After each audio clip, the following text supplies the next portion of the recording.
Olá, seja bem-vindo a mais um episódio do Manchete Podcast. No programa de hoje eu recebo aqui para um bate-papo a doutora Cândida Barcelos, ginecologista obstetra, quem desde já agradeço pela participação. Eu que agradeço, né? Já o convite de estar aqui com vocês. Vamos começar falando sobre sua atuação profissional primeiro, a que você ainda desenvolve, né? Nós vamos falar um pouco também da vida pública, junto ao setor público, vamos falar política também lá para o finalzinho, enfim, mas vamos falar do dia a dia. Como que é o dia a dia da doutora Cândida hoje? Qual a parte da cidade passou pelas mãos da obstetra Cândida Barcelos? Como diz meu marido, né? Metade da cidade nasceu comigo, né? Isso me honra muito, né? Desses quase 40 anos de obstetrícia que eu já faço, de poder ter colaborado, eu acho que com a profissão mais linda que existe, que é obstetrícia. Porque a gente trabalha com a vida. Às vezes temos, né, alguns momentos de tristeza, mas assim, em geral, 99% a gente está trazendo alegria. Então, participar, né, como obstetra, todo dia eu me emociono. Engraçado, já se passaram tanto tempo e eu não consigo deixar de me emocionar muito no momento do parto. Quando você vê aquele nenenzinho saindo assim, eu falei, é um milagre da vida acontecendo a cada momento e Deus me presenteou com essa profissão, com esse dom, né? Então eu só tenho que agradecer. E eu digo sempre que medicina para mim é um prazer. Ai, gente, eu já estou assim emocionada. Mulher bicho bobo, né? Então, é um prazer. Então, claro que é fruto de muito estudo, de muito trabalho. Eu entrei na faculdade muito cedo, com 17 anos, então me formei cedo. Então, a minha vida praticamente toda foi voltada à medicina. E, e não consigo pensar em parar também. Claro, a gente bota pé no freio e tudo, mas, assim, estudar, aprender, lidar com novas técnicas, novos aprendizados. Então, assim, é uma profissão que requer de você o tempo todo você está se reinventando e aprendendo, Sim. sabe? A gente nunca pode parar de aprender. Então, agora mesmo eu estou começando mais 2 pós-graduações. Então, é isso. Então, assim, medicina é o meu grande prazer, entre tantos que a gente tem na vida, né? Sim, sim. Você atuou também na rede pública e na privada. Como foi sua experiência enquanto servidora pública? E o que é tão diferente assim para quem tem a oportunidade de ter tanta pública e privada? Então, assim, a maior parte da minha vida eu trabalhei mais na rede privada, né? Isso foi uma opção minha. Claro que quando nós chegamos em campus, após as especializações, né, que a profissão nos pede, eu fiz concurso para a prefeitura, trabalhei na prefeitura por um tempo e depois fiz a opção de me colocar especificamente na rede privada. Mas eu tive a oportunidade de uns 15 anos atrás, de ter participado de um programa do município de Campos. Nesse momento, eu fiz a coordenação, a princípio, do Programa da Mulher, que eu nem sei se existe ainda atualmente, e depois dos programas especiais, de todos aqueles programas especiais, aí a gente coordenava todos esses programas, e foi durante esse período que eu tive o prazer de desenvolver. Eu falei assim, eu acho que eu só passei para a prefeitura para fazer isso, sabe? De introduzir, Campos foi a primeira cidade a colocar a vacina de HPV no Brasil. E em cima desse programa da vacina de HPV, o ministro, na época, veio a Campos e nos pegou o modelo que, anos depois, foi colocado a nível nacional dentro do calendário de vacinação nacional. Então, assim, essa passagem pelo município, pelo serviço público, foi de muito aprendizado, porque você acaba, né, assim, se colocando de frente com muitos aspectos que são políticos, com muitos impedimentos, né? E uma vez eu até ouvi do meu superintendente, na época eu toda cheia de ânimo, cheia de projetos para desenvolver, aquela vontade de fazer muita coisa, né? E ele olhou para mim e falou assim: Cândida, aqui não é seu consultório, Cândida. Você está na prefeitura, você está num serviço público. Aí eu olhei para ele e falei, por isso mesmo. Porque dinheiro, talvez, no meu consultório, eu não tenho como manter esses projetos. Mas aqui eu tenho. Né? Aqui existe possibilidade, porque Campos é uma cidade de muitos royalties. E se for muito bem empregado, principalmente na área da saúde, que é uma área que os royalties têm a orientação de agir, né? É possível fazer. É possível fazer. E como muitos projetos foram feitos. Eu ia perguntar né? agora, né? Se só um avançou ou se passaram mais? Não, vários projetos avançaram. Da minha parte, só esse. Né? Um outro que eu também ficou, né? Porque logo depois eu saí. Eu não fiquei muito tempo. Por questões mesmo políticas, você sabe que Nós estamos falando aí lá do governo Rosinha, isso né? no primeiro governo Rosinha. Do primeiro governo Rosinha, Paulo Irando, secretário de Paulo Saúde. Irando, meu amigo Paulo Irando, que era secretário na época e atualmente é secretário de novo. Mas logo depois, assim, por um tempo depois, eu saí do carro. Para quem está acompanhando a gente, essa vacina de HPV, ela começou aqui com meninas em idade de iniciação sexual um pouco mais jovem, não é isso? Então, primeiro é necessário entender. Porque o que eu vou até falar já, poder você discorrer sobre o assunto, porque pode ter gerado, nós estamos falando de 15 anos atrás, 14, 15 anos atrás. Mais ou menos isso. Então, pode ter gerado uma certa polêmica em relação a pais com medo de ser um estímulo para as meninas iniciarem sua vida sexual, né? Então deve ter tido também um trabalho de conscientização nesse momento. Nossa, muito grande. Assim, foi uma fase que eu para você ter uma noção, eu tinha que ir em todas as escolas, eu dei palestra na maior parte das escolas, sejam do município, né? Porque a gente pegava a faixa etária das meninas que estavam estudando em escolas municipais ainda, e também escolas particulares, porque a faixa de idade era de 11 a 15 anos. E eu tinha que passar, porque eu precisava da autorização dos pais para a liberação da vacina nas meninas, né? A princípio, era só vacinar as meninas, já que o HPV está relacionado a câncer de colo do útero, então essa é a prioridade, seria a prioridade. E nós escolhemos uma faixa etária de 11 a 15 anos, porque nós fizemos um estudo do número de meninas nessa faixa etária dentro do município de Campos e o que o município poderia prover monetariamente de vacinas para essa faixa etária.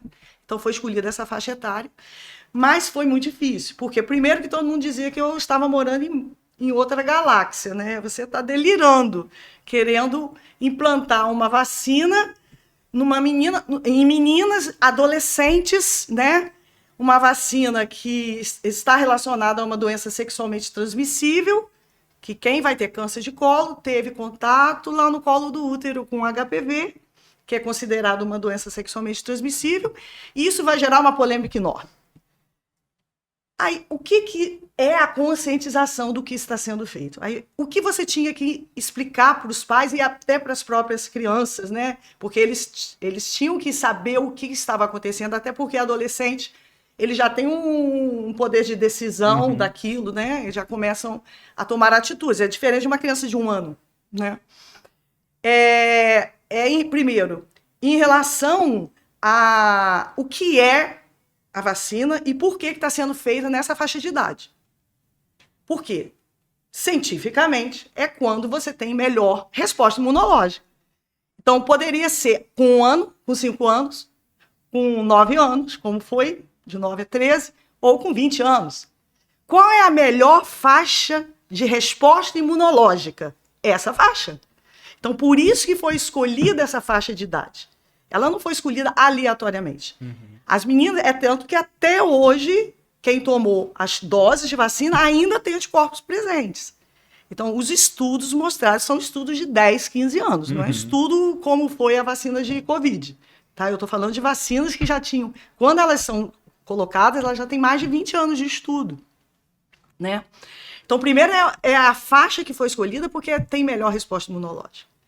E também é óbvio, em se tratando de uma doença que é transmitida sexualmente, se eu faço dentro de uma faixa em que eu tenho melhor resposta imunológica e a menina ainda não iniciou sua vida sexual, eu vou ter um fator de eficácia da vacina 100%, em relação àqueles vírus que estão presentes na vacina. Então, se eu vacino a menina com vacina de HPV quadrivalente, que é o que a gente tem hoje nos serviços públicos, né? Foi essa que a gente colocou. Numa faixa de idade certa, de 9 a 13 anos, que é o calendário atual, eu já digo para essas meninas, vocês terão 70% menos chances de ter câncer de colo do útero. Agora, não, daqui a 10, 20 anos. Para a saúde pública é um investimento, então. É um investimento. Então, essa ideia da resposta imediata é que a prevenção é muito melhor do que a cura clínica. É melhor eu prevenir do que eu tratar um câncer, fora que eu estou levando a um número enorme de pessoas por ano, de mulheres por ano, que vão morrer de câncer de colo do útero. E um câncer altamente prevenível. Ele é prevenível e se a vacinação ela andasse no mundo inteiro de forma como deveria, não existiria mais câncer de colo, como em alguns países não existe mais, por causa da vacinação. Entende? Você conheceu exemplos de outros países, né? Sim, quando nós tivemos que fazer um trabalho árduo, muito estudo, né? E o projeto que nós seguimos foi o projeto australiano, né? A Austrália, na época, a esposa do primeiro-ministro da Austrália, na época, ela tinha tido câncer de colo do útero. Então, ela falou que, enquanto ela estivesse viva, dentro da Austrália, não teria mulheres morrendo de câncer de colo. E ela, assim, em todo o mundo, a Austrália foi pioneira, entendeu? Pioneira na vacinação. Imagina a Austrália, um país enorme, com uma área desértica enorme, né? Com cidades no interior de difícil acesso, você conseguiu colocar. E eles colocaram nas escolas. Então, o projeto foi em cima desse programa australiano, de se vacinar. Diz o ditado popular, né? Se Maomé não vai à montanha, a montanha vai a Maomé. Então, era esse princípio. Porque quando você vai até adolescente, porque você vai esperar uma adolescente ir no posto de saúde para tomar uma vacina que dói, ela não vai. Entende? Ela não vai, ela vai dar um piti danado, ela não vai. Então, a gente indo à escola e ela tendo a consciência do que está acontecendo, eu tenho um programa que eu fecho junto com um controle muito maior.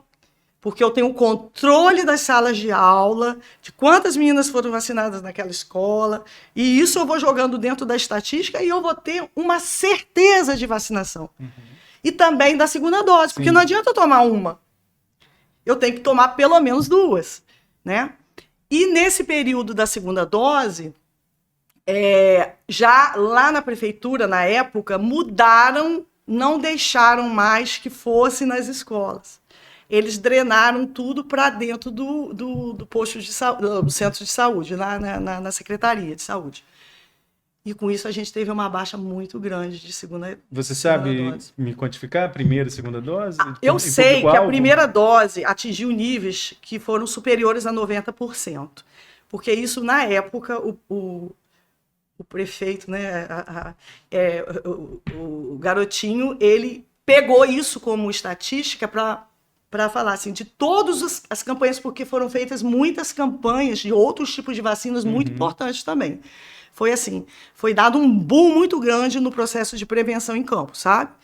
E de todas, a que mais teve essa eficácia estatística foi a vacina de HPV, porque nós fomos nas escolas.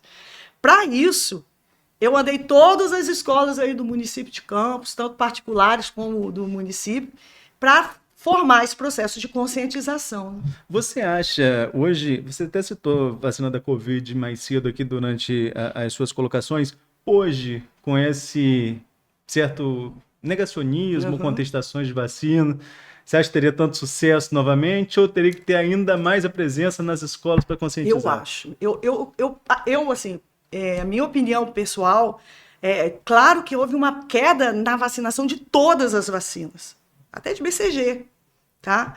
Porque as pessoas ficaram um pouco apavoradas, medrosas, até porque ficaram muito tempo também trancadas dentro de casa, então o calendário realmente ficou bem perdido. E também não houve muito, por se desviar para a produção da vacina de HPV, nós tivemos falta de outras vacinas, que são do calendário básico, durante todo esse período de pandemia. Então, houve vários fatores que levaram a uma queda muito grande. Tanto que, a partir desse ano, já houve um certo incentivo no sentido de voltar a ter um estímulo maior em relação às campanhas de vacinação, de calendário infantil, Sim. etc. Agora, a vacina de HPV ficou muito prejudicada. Até porque você, com 9, 11, 12, ou uma mãe levar uma menina até o posto, então, se voltasse essa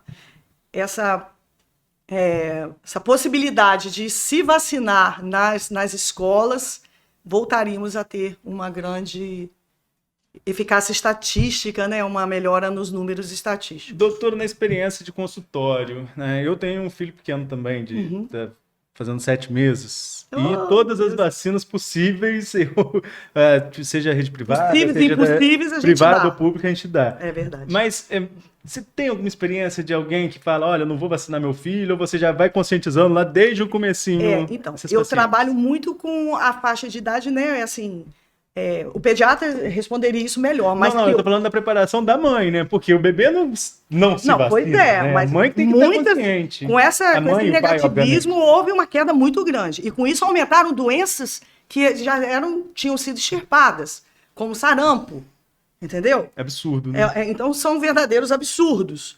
A gente não pode pegar uma vacina que foi feita correndo, com uma meta específica, porque teve isso, teve aquilo, e generalizar. Primeiro passo. Segundo, a própria vacina de Covid, ela foi fundamental, a vacinação, para extirpar a pandemia. Isso aí é fato, né?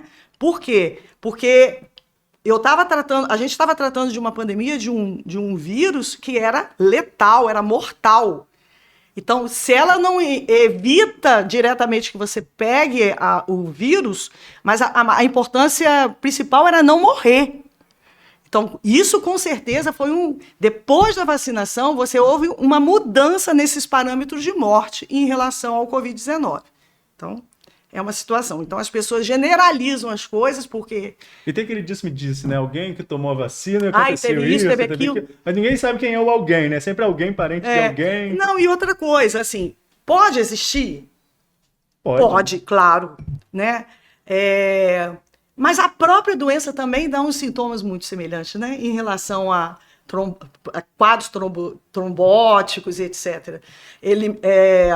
Doenças autoimunes que começam a desencadear depois que você tem Covid. Então, assim, esse bicho é danado mesmo, né, em todos os sentidos. Vamos voltar aqui para o nosso assunto, até porque a gente vai falando de vacina, um assunto puxa o outro, né, e aí a gente acabou falando sobre esse período que eu vejo também como um período muito difícil, de que algumas pessoas precisam ser reeducadas em relação às importantes vacinas do nosso calendário nacional. Independente, né, de vacina, vamos falar de câncer de mama. Durante o período da pandemia, a incidência de câncer de mama aumentou drasticamente. Por quê? Porque as pessoas que foram... Primeiro que não se fazia diagnóstico precoce, porque estava todo mundo trancado dentro de casa. E segundo, a dificuldade de conseguir um tratamento durante esse período. E aí você tem uma demanda reprimida. A demanda reprimida explodiu, né? Então, assim, é por isso que a importância dessas campanhas, como Outubro Rosa, agora em novembro, do Novembro Azul, você citou também, muito importante, da prematuridade, né? Do Novembro Roxo. Isso.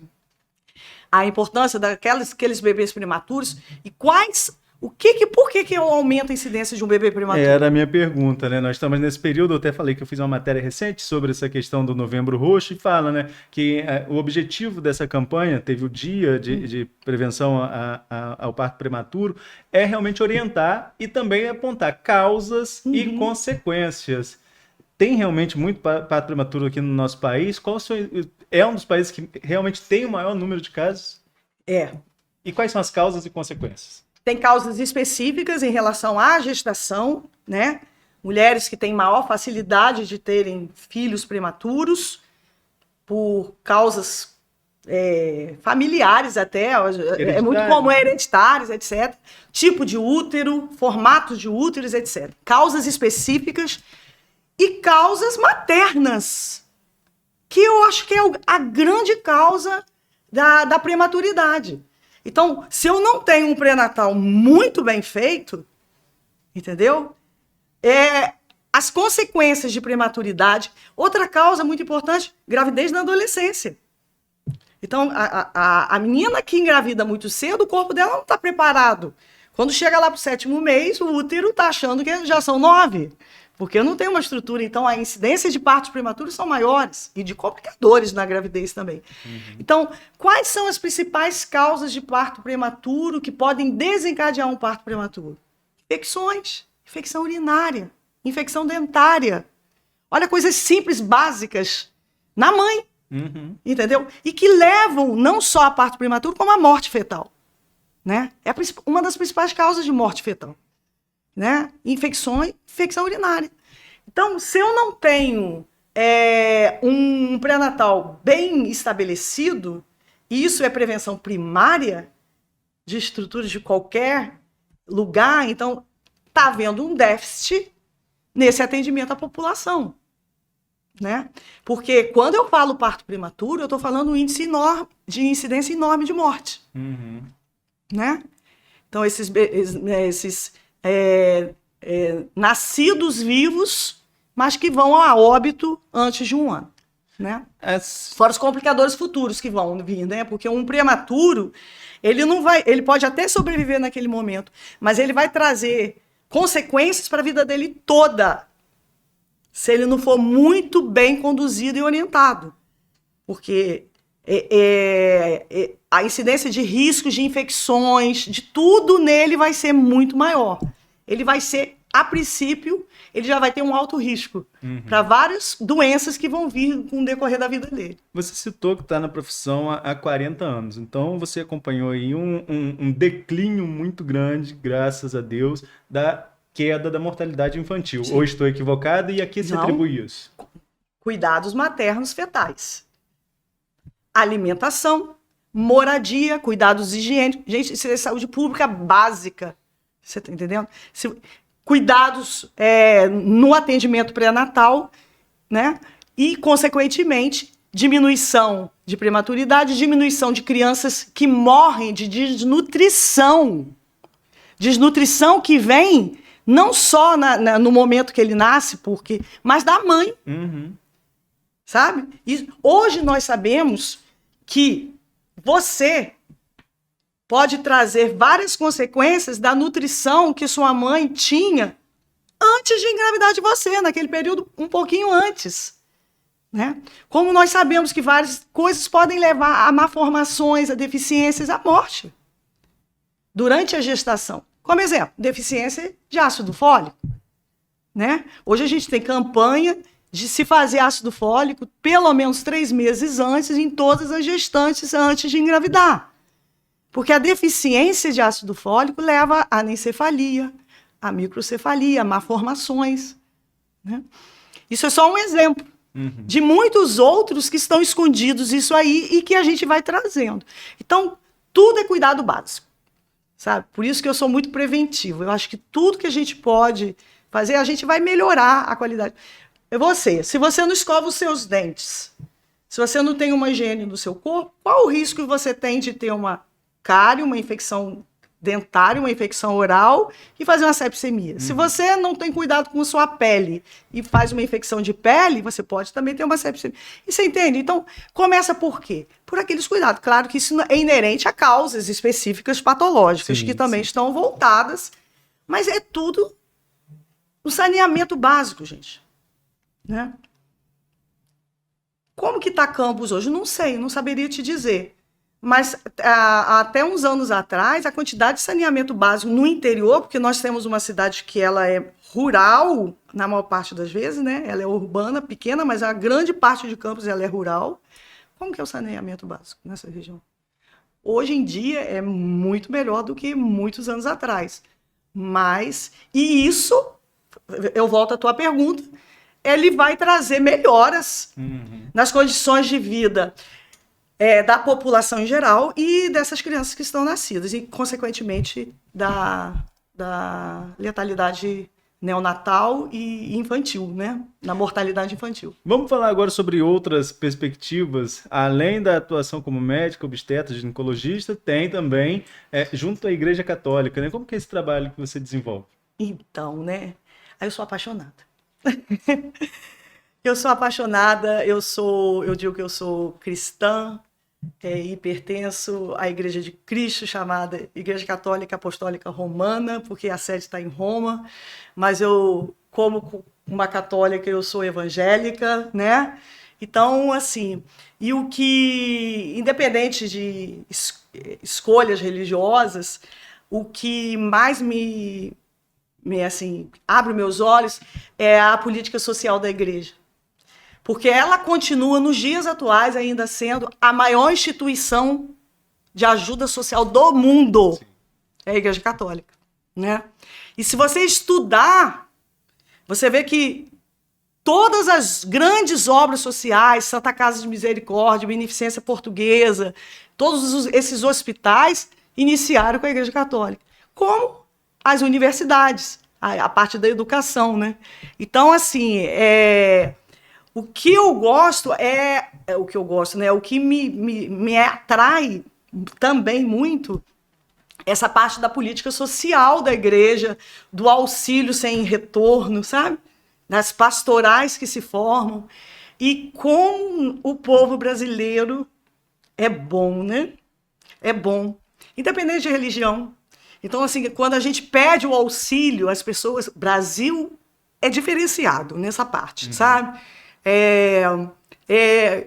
E muitas vezes você só conta com esse auxílio, quando que o Estado ou o município tinha que arcar com essas consequências, né, de deficiência. Nós estamos num município que ganha royalties e nós temos uma população com um índice de desnutrição e de renda per capita uma das mais baixas do Brasil.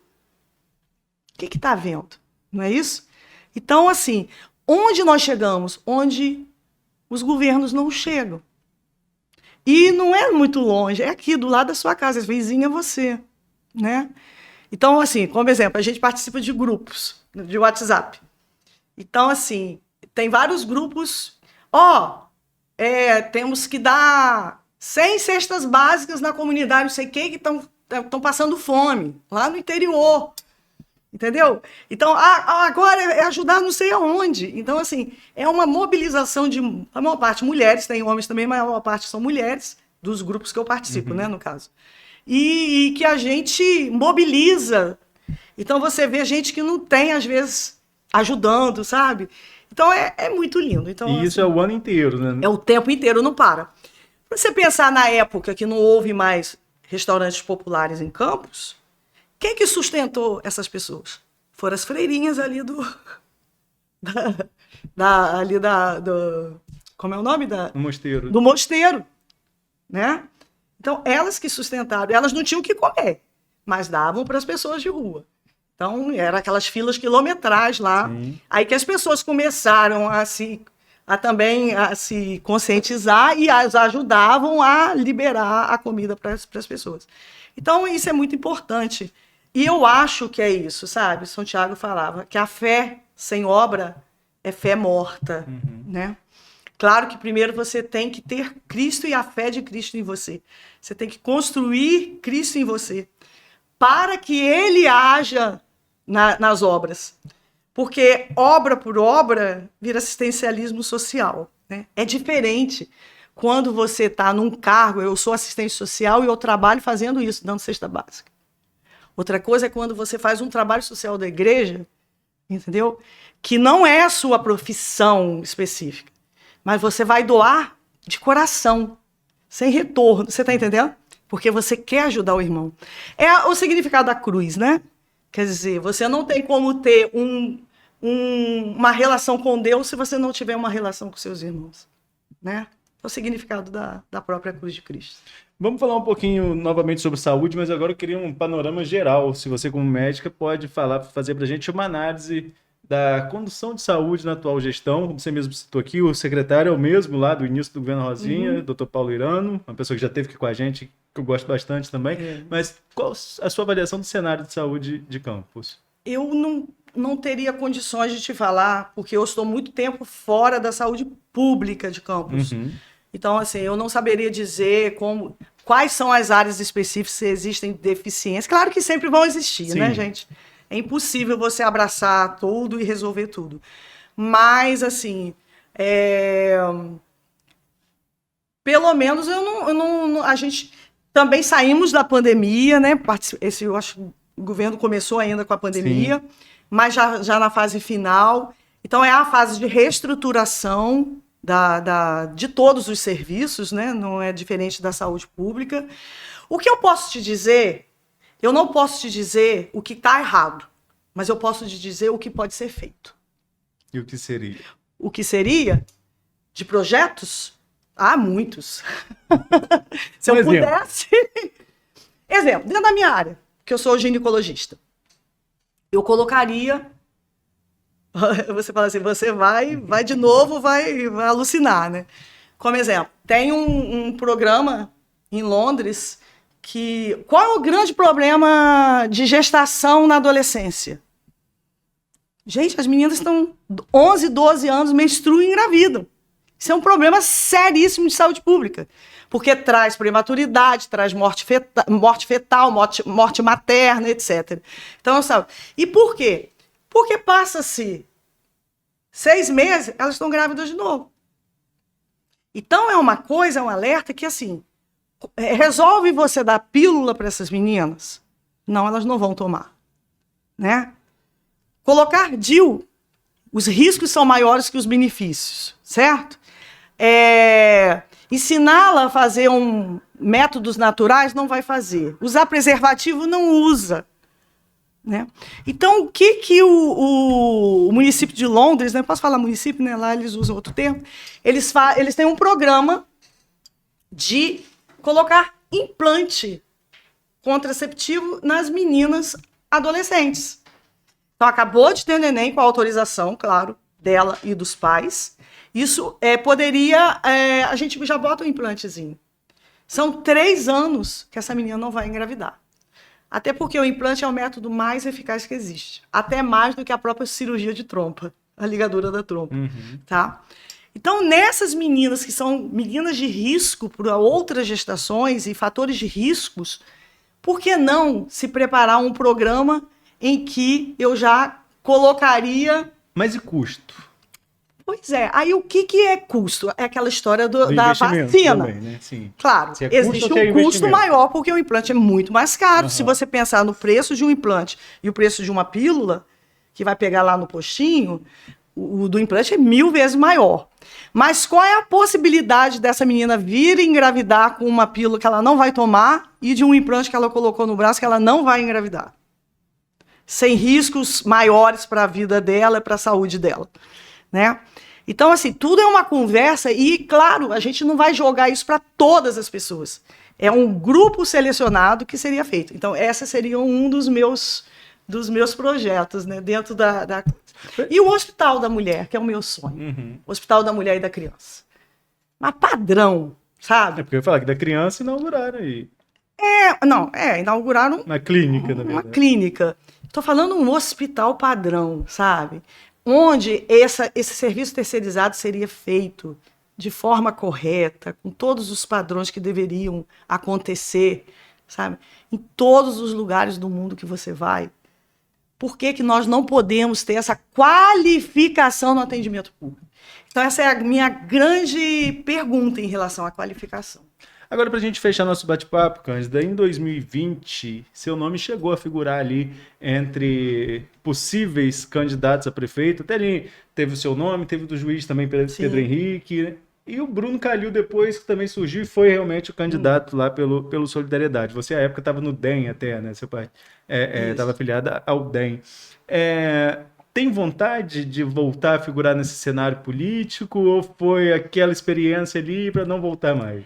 Não, eu acho que nunca portas podem ser fechadas. Eu acho que tudo na vida da gente tem um momento certo. Aquele não era o momento, entendeu?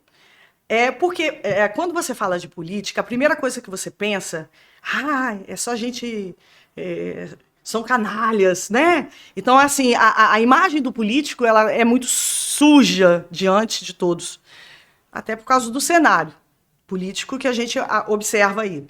Mas, assim, nós como seres sociais, nós somos políticos, naturalmente. E quando me fizeram esse convite, assim, eu fui pego meio de surpresa, que até então eu fui convidada para fazer chapa com Pedro Henrique, e ele acabou não vindo, por motivos pessoais, e eu também não era meu momento naquele momento. Mas, assim, eu acho que depende do que vai ser observado e o que vai ser apresentado, sabe? É mais projeto do que o momento em si? Não, eu acho que é uma reunião de tudo. Uhum. Qual é a opção que eu tenho? Com quem que eu viria? Qual é o grupo que eu vou participar? Em quem eu confio? Entende? São os pilares da sua vida. Você se forma como um homem, um ser humano, a partir da sua família. Uhum. Como que eu vou entrar na política eu vou ali porque eu quero ser político? Não. Eu vou fazer um processo de construção, certo? E dentro daquilo que a gente idealiza como é o ideal. Que nunca vai ser ideal, mas que a gente corre atrás, né? Sim. A gente vai. Então, sim, mas eu também não é uma coisa que é prioridade na minha vida. Não, longe de ser prioridade. Né? A prioridade na minha vida, em primeiro lugar, é Jesus Cristo. Em segundo lugar, é minha família. Em terceiro lugar, é a minha profissão. Em tudo que eu posso fazer dentro da minha profissão. E como a gente pode ajudar as pessoas. Então, assim, eu não necessito de política para ajudar as pessoas. Mas se eu tivesse um poder político, será que eu poderia ajudar muito mais? Essa é a grande pergunta, é a grande interrogação. Mas tudo vai depender da postura que vem, né? Do grupo, etc. Então, não tem porta fechada, então? Nunca tem porta fechada, né? Para nada na vida. Eu acho que a gente só fecha uma porta para abrir uma melhor, né? Mas se for assim, a gente fica lá de stand-by. Obrigado pela sua participação, muito bom bate-papo. Fica já aberto o convite para as outras oportunidades. Nossa, estamos aí na hora que vocês pedirem, a gente está sempre a dispor. Então, muito bom estar aqui com você. Então tá certo. Muito obrigado. E a você que nos acompanhou até agora, fique ligado também nas nossas redes sociais. Até a próxima.